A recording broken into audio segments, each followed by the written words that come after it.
Welcome Welcome to to Shade and the Shade in City. the City. I am your girl, Treese.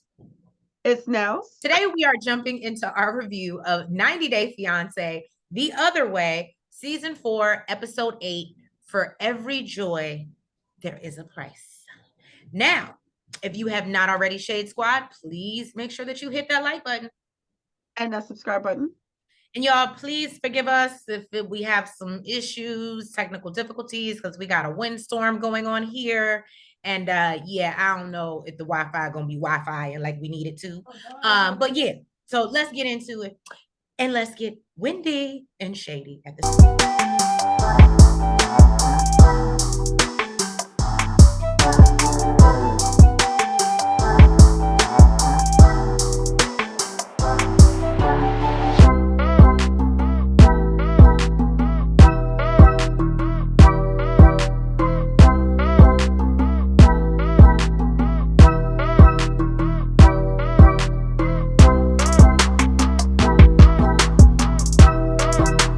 We begin with Nicole and Mahmoud in the streets of Egypt having a whole argument in public.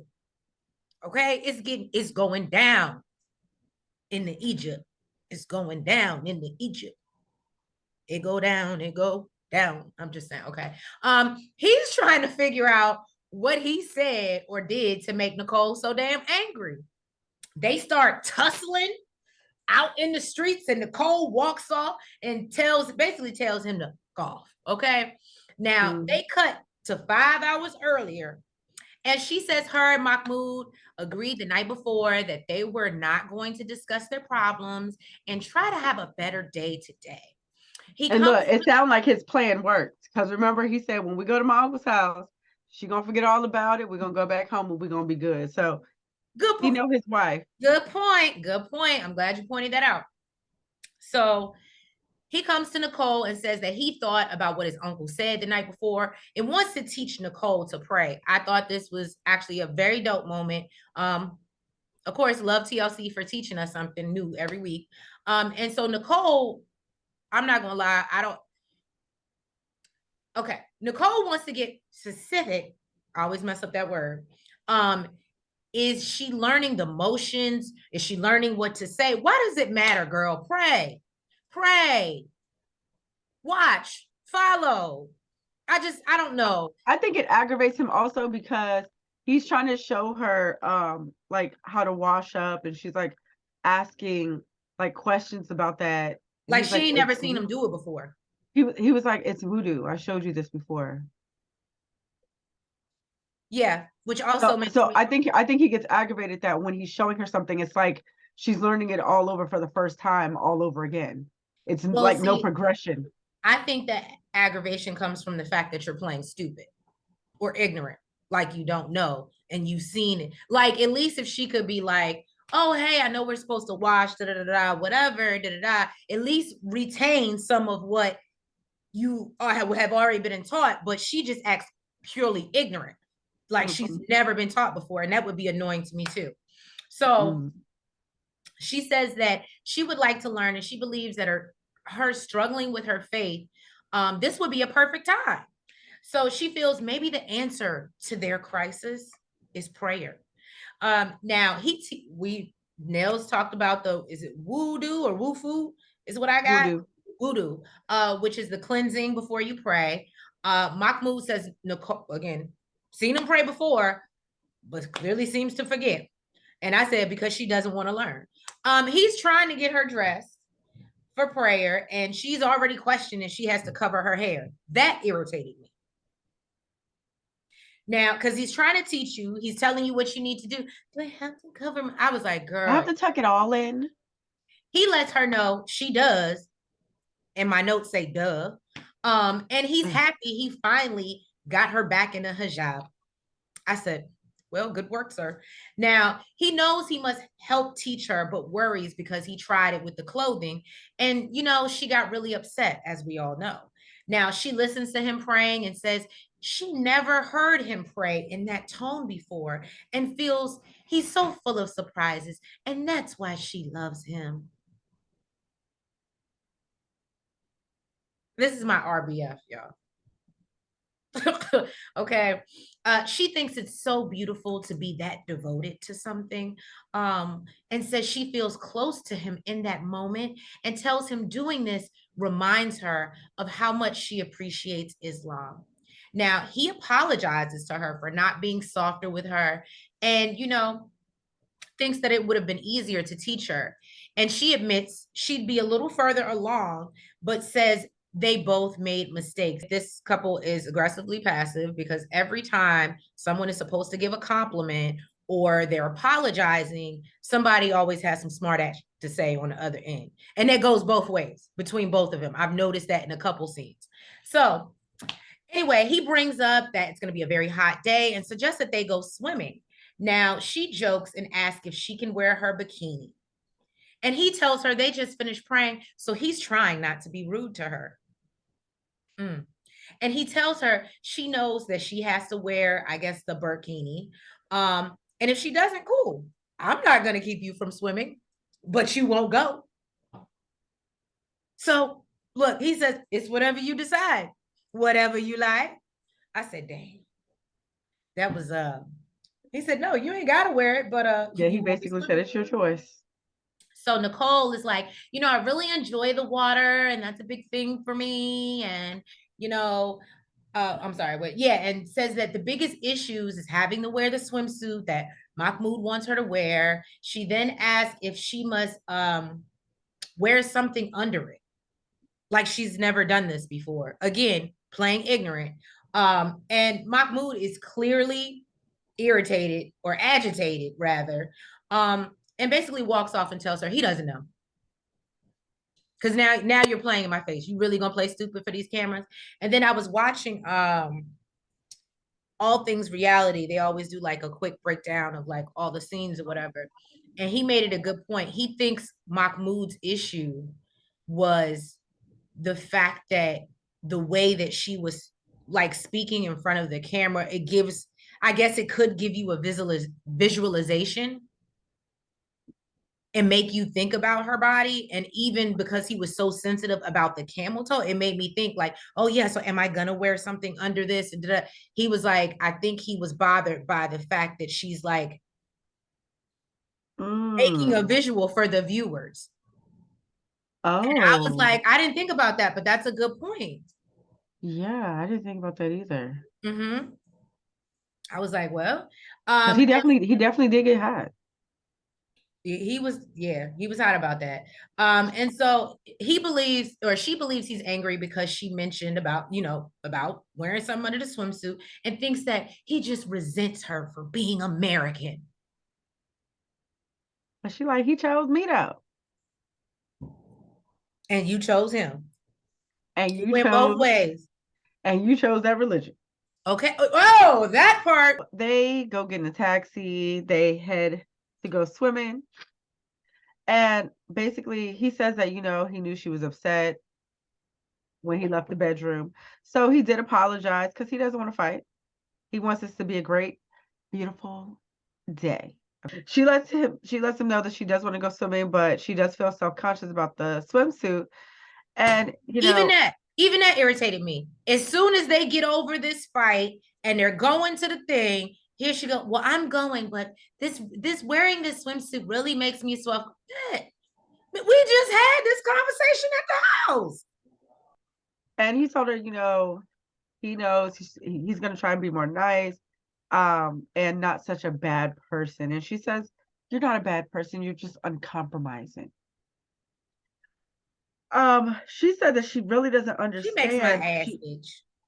She said she really didn't understand what dress modest meant until she had to put on the swimsuit. And it became very clear very fast. She says not longer after they got married, they went to the Red Sea, and she saw a bunch of tourists wearing bikinis. Look, now that I know burkinis, like it's hard not to say it. Burkinis. Wearing bikinis and one-piece bathing suits, and she remembers feeling jealous because that used to be her life. She used to be able to wear that stuff, and she had on her bikini. And she says that she still has a lot of anxiety about wearing the swimsuit, but she's doing it for him. But she said she ain't wearing a hijab. She refuses. I will not cover my hair. She says she refuses to do that. So she lets him know that she felt self-conscious in it, but he tells her how amazing she looks. And he thinks that he basically, tries to big her up, tell her she looks beautiful, not to feel no type of way. I felt like he And did a pretty what good did job. she say? She says, well, if you feel that way, you should put it on. I said, you can't even take the compliment. This is what I'm talking about, this aggressively passive. You know what? I thought that he handled it pretty well because he got aggravated with that. Yeah. And he said, Oh, that would have did it for me. I would be like, you know what? But you actually look real tacky. That's what you look like. And the fact that you out here, blonde hair, blue eyed, and everybody else is covered, you are making it clear that you are not from here. He kind of like jokes and was like, you know what? Maybe I should. Then I won't have to worry about getting sunburned. I thought he handled it pretty well because yeah, he did. He was trying, but that's what I'm saying. They do. I couldn't be in a tit for tat relationship like that. I can't even call that love games. I don't know what the But hell. then he tells her basically this is what happens when you love an Egyptian. And basically tells her, look, tell all your friends, don't be with an Tell a Egyptian friend to tell a friend. Don't be with an Egyptian man if this ain't what they want. Okay? Do they research? So Like he you told should her have. that exactly. So And he told damn her that sure she's don't much join a religion and you don't know nothing about it. exactly. He told her that she's much stronger than him. She left her country, her people, changed her clothes, and changed her mind. And she says that it would help a lot if he could compromise. And he says he'll do his best to change his mind on some things because he likes to see her happy. But in the confessional, he said he don't know how. I can't change who I am. I She can't needs to change where I'm understand from. that the compromise is not from him. She's asking a compromise of the religion and the culture. Nicole says all day she's been working to make Mahmoud happy. And he told her how to pray. She wore the burkini. And when she walked up to Mahmoud while the cameras weren't rolling, she asked him what was wrong. And he basically was like you care. And that pissed her off. So she walked the hell off. And to me, this is what she wanted. Because before, when he ain't chased her, she started packing her bags. But now he chasing her in the middle of the street. She's talking about she don't want to talk to him. She got an attitude. She She said, want leave to me go home. She alone. wants a reason to go home. Mm-hmm. Well, she told him that she's tired of him. Leave her the fuck alone. And he clearly really doesn't want her roaming the streets. And tells her, let's go back home. And then if you want to go, you can go. But like this that you doing right here, this American In the shit middle of Egypt. that you doing right here, And you like can't I be said, doing to Nels, I ain't even trying to be funny, y'all. I felt like if cameras weren't there, that situation would have went totally differently, especially in public. I'm not gonna speak for Egypt, but I know other countries and Muslim countries and places, a woman being disrespectful in public, I'm really surprised that they wouldn't have stoned her ass. I'm just being, that might sound old school and biblical, but hello, they're very traditional and she's being very disrespectful. At one point, I think she told him to go find another bitch. Yes, she absolutely said it. It's in my notes. And then pushed him. And he grabbed her hand. He said, "Oh, no, like no, like like this is you got me. You want some American shit? You are not in Kansas anymore, lady. Relax." He said, if your ass ain't in an Uber, we're getting a divorce.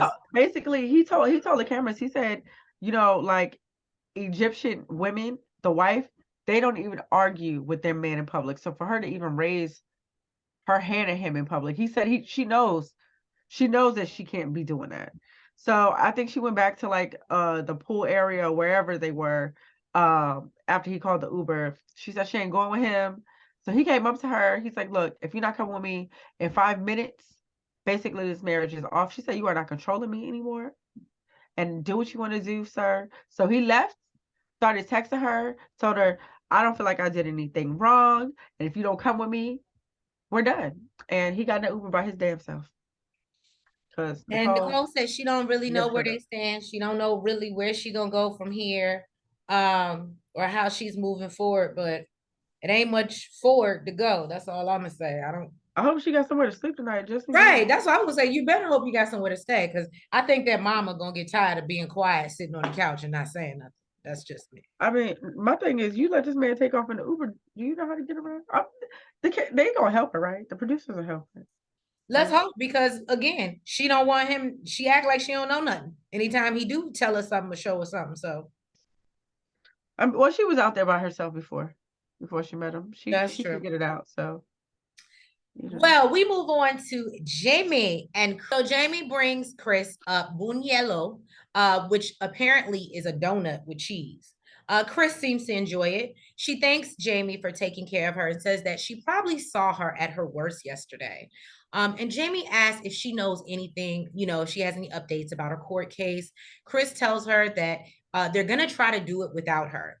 So they plan on going glamping to celebrate their 1 year anniversary. And Chris saw some glamping bubbles. And Jamie's excited about her first time glamping.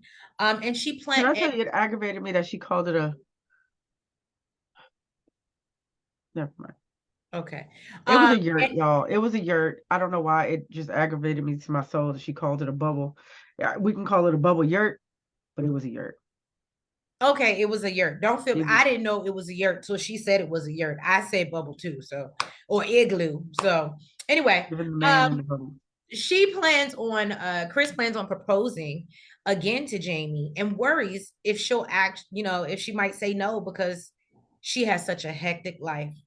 Now she brings Jamie in, and she decorates the room and rose petals and that whole nine, and brings Well, Jamie in. actually, she had already had them do it. Most of it, anyways. Well, yeah, she had them It do was it. already done. I said, "Oh, you put that little extra little money in, She put okay?" thought into it, right? Mhm. So, yeah, she gets down on one knee, asks Jamie if she'll marry her. And Jamie is surprised and very happy, so much so that she gets emotional. And Jamie said that at first she was confused when she first walked in because Chris has asked her to marry her so many times before, but she realizes, I guess this was her formally asking her. So Chris said after everything they've been through the past couple of days, she wouldn't have blamed Jamie for saying no. And Jamie says that Me she'll never either. say no to Chris for the rest of her life. Are having their celebratory dinner, and apparently they have a full plate of meat, and she doesn't know what it is exactly.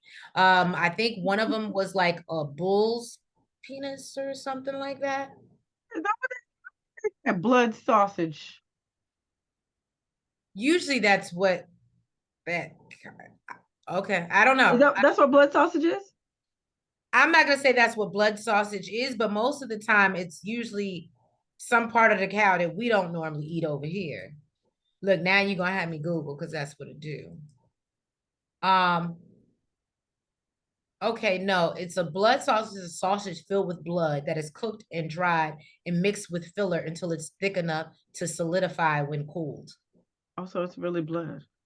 Yeah. Dry blood. Well, alrighty then, you learn something new every day. So now, Look, okay, look, so Trish. Chris says she just Everyone's so creative. everyone's so creative.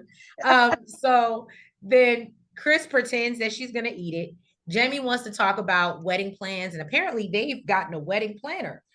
Chris mentions that her daughter Star should be coming to the wedding. And apparently none of Jamie's family is coming. Chris asks her why not, and Jamie admits that her family doesn't know she's a lesbian, and she hasn't told them she's getting married. So, and I guess the most important person would be her mother. And she says that she thinks her mother knows based off her Facebook post and knows that some of her mother's friends follow her. But she knows her family isn't going to be supportive and tells Chris that her mother is rude, and thinks she'll tell her being gay is bad and wrong, and that she'll go to hell. So Chris says as a mother, she would feel horrible knowing that her kids are dealing with something and felt like they couldn't talk to her. And Chris talks about how, she was surprised at her mom's reaction when she finally came out, and the fact that she was so cool, it made her wish she had came out sooner. And Jamie says that she'll tell her mother maybe a few months, a few years from now, but she wants to enjoy her day, her moment, and she don't want anybody stealing her joy, and I get it. Jamie said, "My mom and you are not the same." Right. Danielle is packing up her apartment, and it is completely atrocious. Okay, it is a huge mess. But Atrocious is a good word. she said it is her ADD. Okay, because she'll start on one thing and get bored of that and then hop on to the next. Can I just say I have a little bit of ADD and my No, I would never let that happen because first I of all, I didn't. wouldn't even pack like, well, I'm a clean person, so I'm not gonna say, but I don't think you shouldn't chunk your nastiness off the ADD. Go ahead. Yeah, yeah. It could have at least been an organized mess. Right. Anyways, but she basically says that she got to get it done today because she has to hand in the keys at 5 o'clock. And she has no idea how she's going to do it. Nonetheless, she's super excited to get the hell out of New York, get back to her husband, and stop doing so many jobs so she can be at peace and, on her permanent vacation. Mm. Danielle is all packed up with like 10, 11 suitcases. It I was don't know how 11, I think in my I notes thought said it was 11 too, but then later on she said 10. So look, now it's the ADD. She didn't remember that.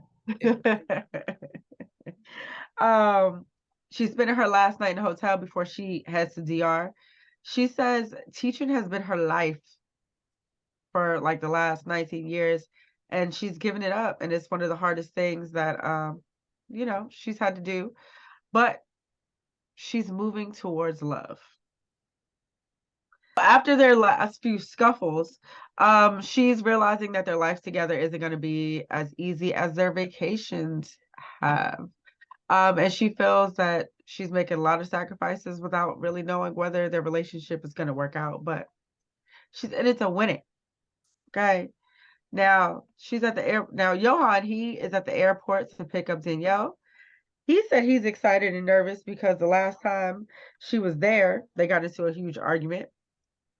But while she was in the US, he found him an apartment. Okay, Johan, for taking it over. But he Right. really don't know if she's gonna like it because he says she's demanding. I said that's because he don't know the word bougie. Mm-hmm. Okay. Now Danielle said that she's excited to be there and to hand her man her suitcases, to be, with her husband and to never have to leave him again. Now she gets a little bit aggravated because He pulls up Johan, in the rental. the rhythm that they always get, but for some reason she decided not to tell him that they needed a bigger rental because no, she didn't tell him that she was going to bring 10, 11 suitcases. But why But should she? she Why should I but have to tell him? He knows I'm staying. I he said, knows girl, I'm you're, moving and not there, even that, and you're a teacher. he knows I'm moving there, and I should definitely be bringing more than I normally do. So the shock. Imagine the shock that I had when I noticed he brought our normal rental instead of a van. She irritates me so bad. So bad. And then gets pissy with him for putting her bags on top of the car because they won't fit inside the car. I would have just been like, you know what, let's just leave them here at the airport. You got a problem with that? Let's just leave them. Let's just leave them here or ship them back. How about that? Right. Then they get into an argument over who's going to drive the car because who's the better driver and the risk of the bags falling off of the car. They aggravate me to my goddamn soul. They She really do. finally, Like, I'm not even gonna lie to y'all, Shade Squad. They are it's not only hard to watch because she irritates me, and I feel like she she wants to mother him Mhm. versus be a partner to him. And it's just irritating. It's hard to even cover. I'm not even gonna lie to y'all. She finally decides to give up because she says she's too tired to argue. Now in the car, he tells her that she needs to let him do the things a man is supposed to do because he has a penis. Mm. Danielle doesn't feel like having one impacts your ability to do things. If anything, it prevents it from being able to do anything with any kind of intelligence or logic because it is a thinking tool and not an effective one. Mm. Her words precisely. Basically, what that means to him is that if he says something, she just needs to do it. and don't disagree. And no offense, that's how she feels when she talks to him. Uh-huh. I mean, but she has more reasons than the fact that he I has mean, no, I get that, but I'm just saying the way his reason alone is I have a penis. Her reason is I have experience, and I'm not saying that it's right. I'm just saying that she's not just out here saying, "Hey, I got something between my legs." well, So that's what happens when you marry an immature little boy and you're a grown ass woman. But okay. well, Again, they irritate me because I don't know why she with him. The way it be she these it be these teachers. It be these stop teachers. it. Stop You it. gotta watch them. Stop it. Now, and Danielle, she said that she's just too tired to argue.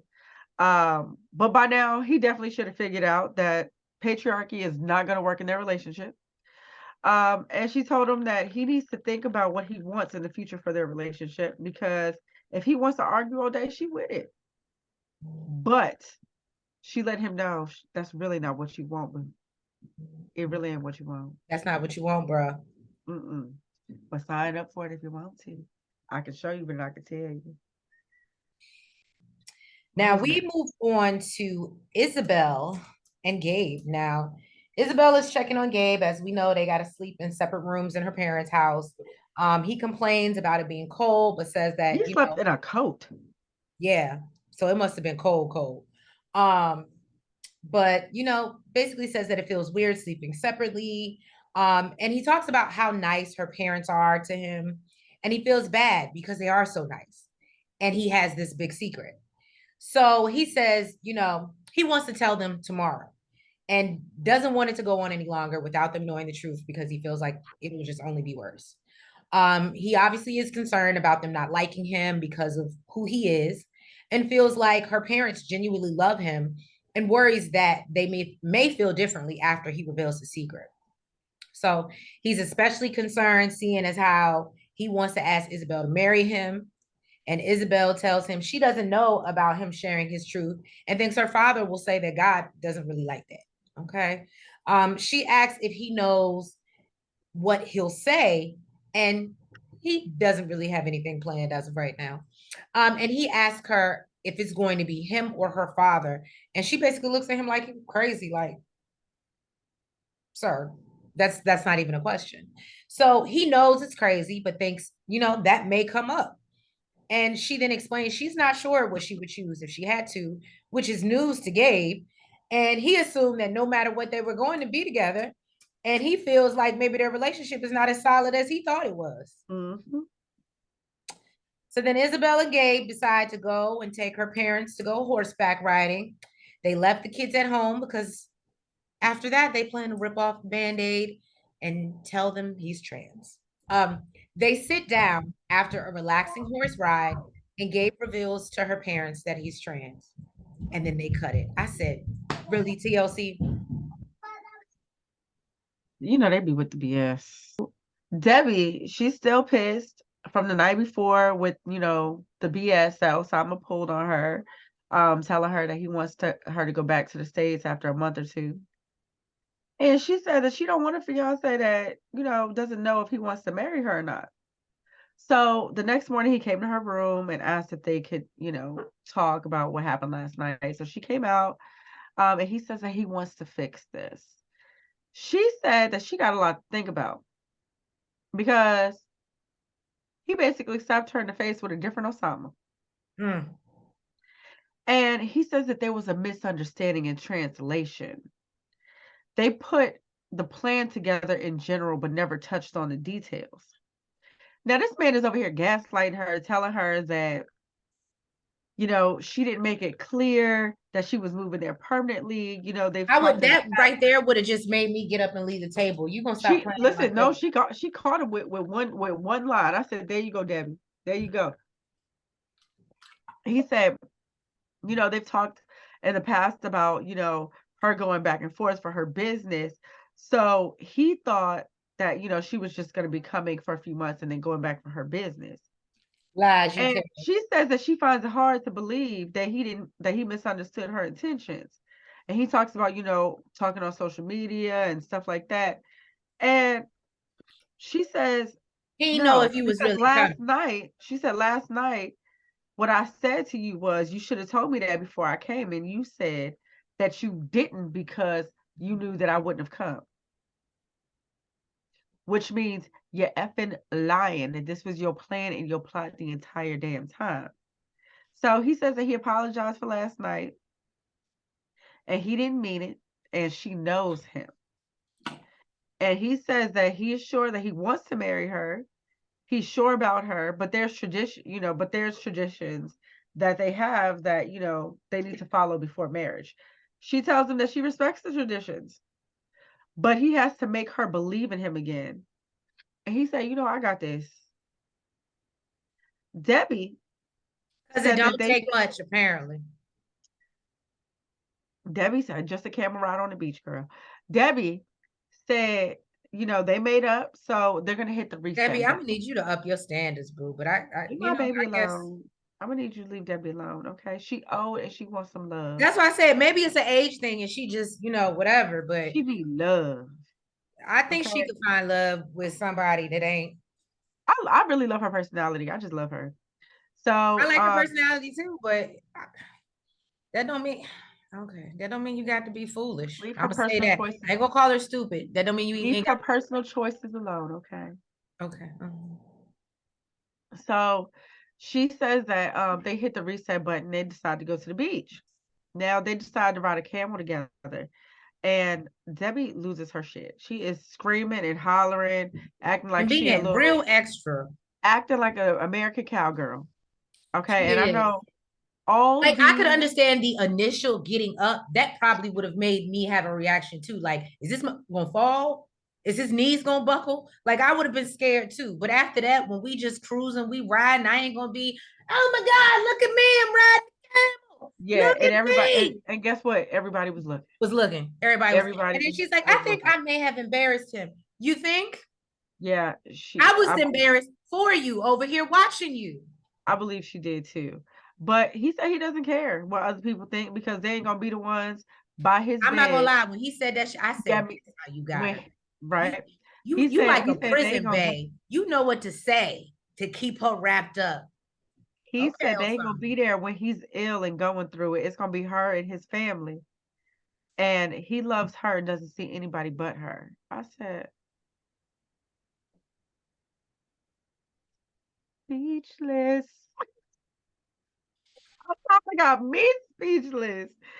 And she feels like she's starting to get, She want that old she's starting thing to get back. her Osama back.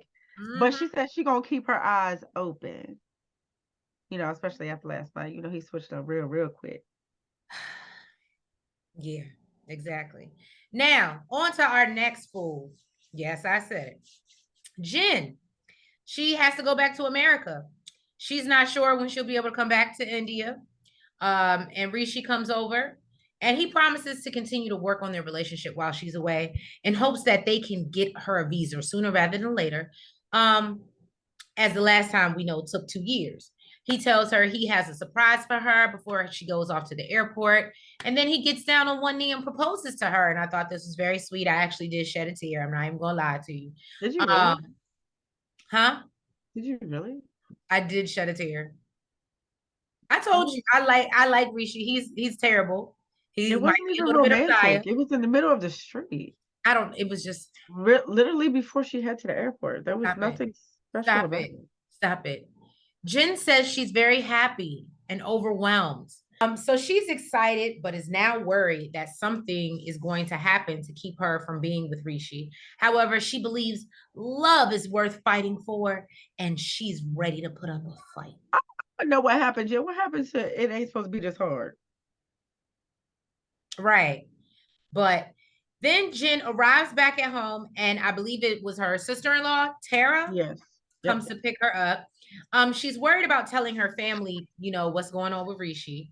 And then so as they're in the car and they start talking, and she's like, well, I wasn't expecting you back so soon. And she tells the girl, I'm up on my visa. So then she sits down with her family, they're having dinner or whatever. And basically, I didn't understand this and why she thought I guess she wants to be honest, and I can respect her for it, but she can't think that this is helping her family think that this is something serious. I think she was so brutally honest because she knew they was gonna see it anyway. Because I was thinking the same thing. I was like, well, why did she say that? Why did she? I was like, she Right, gotta like, just why did know, you like, volunteer that information? I was like, she just know that they're gonna see it anyway, I guess. Right. So Jen gets right to it. And basically it's like, well, so what y'all been saying behind my back while I've been gone? And then she shares that her and Rishi got re-engaged and then he proposed in the middle of the street, like Nail said. Her brother asks, when is the wedding? And then Jen tells him, well, there are still. Oh, you shady, shady man. You shady man. I noticed that shade too. So when is the wedding? So Oh, you're a shady man. So Jen tells him there are still issues and then brings up his family and how he introduced her as a friend. She then tells them about how his family was trying to set him up for an arranged marriage. Her brother thinks this is suspect, and He said Rishi that's a is stall tactic. right, and Rishi is still playing with her. Jen brings up that he's willing to move out of his family home for her, and then her mother keeps it real and says she doesn't think Rishi is leaving his mom for her. That's tradition, and her trying to break that is kind of crazy. So Jen doesn't want to throw the relationship away. She hopes them being apart doesn't hurt how far they've come. And her brother expresses his concern for her and tells her he thinks she's going to get her heart broken. Well, let's not leave out the part that he did say, I'll support you no matter what. But I think you're going to get your heart broken. Yeah. Thank you guys for tuning in to another review of 90 Day Fiance the Other Way. If you have not already, please make sure that you've hit that like button. You comment. You subscribe. And you hit the notification bell. And y'all, please make sure that you are following us on all the platforms, the TikTok, the Twitter, the Facebook. And what am I forgetting? And the IG. I always forget the IG. Yes, y'all. And we will catch y'all next week for another review of 90 Day Fiance. Have a great weekend. Bye.